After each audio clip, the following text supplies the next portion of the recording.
You can see it here, created a lot of problems, at least for that guy. He eventually turned back around. Meteorologist Amy Freeze is in for Lee Goldberg. She is here with the AccuWeather forecast. Good thing he turned around. Yeah, absolutely. And that's not just Manhattan that had problems with streets turning into creeks and rivers, but it was all across the areas. We had 2 inches of rain in just a short amount of time. That spelled a lot of trouble. A 79-degree reading right now after highs today in central New Jersey in the low 80s. Everybody else topping off in the mid to upper 70s. What we're looking at is the sun peeking out here for the last couple of hours of this Friday evening. Then a quick thunderstorm is possible before the night closes out.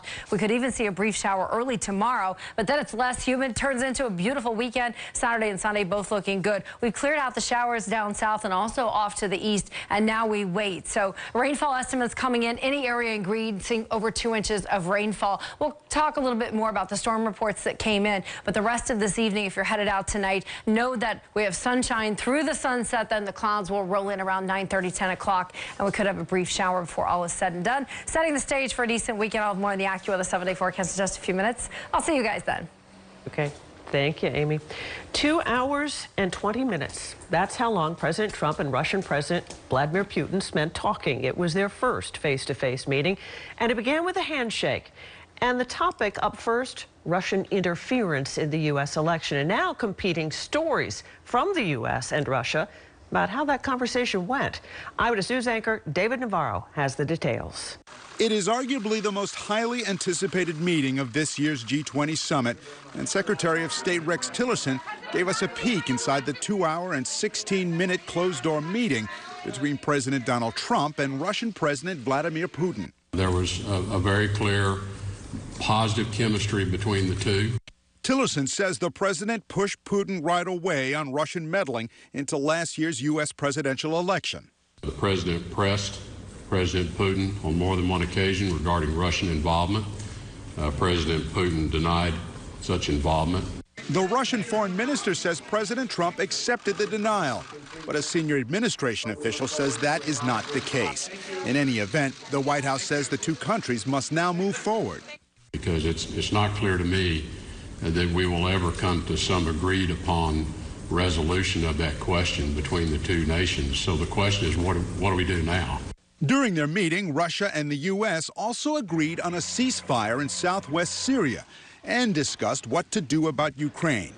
During meetings with other world leaders at the summit, President Trump says he still wants Mexico to pay for the wall and discuss climate change with German Chancellor Angela Merkel.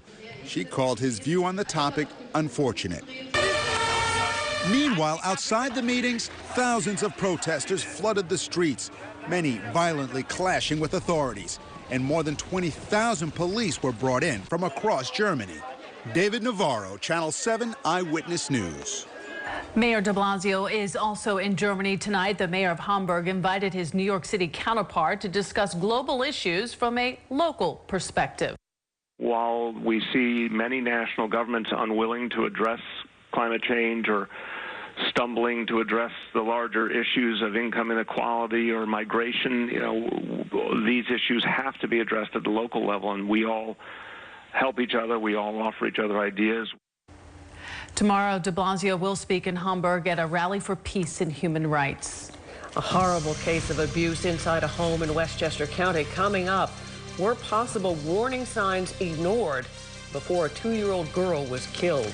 Plus, new details on last night's derailment aboard a New Jersey transit train in Penn Station. Investigative reporter Jim Hoffer has an exclusive look at just what went wrong. And a family fighting for their son's right to live. Could a hospital here in New York hold the key to his survival? What is it that takes a young man from an expensive boarding school? He was the chosen one. To a serial killer. Tonight, follow the manhunt and his descent into madness. I'll kill somebody famous. Dying to be famous. The Versace murder. Tonight on a special 2020 on ABC.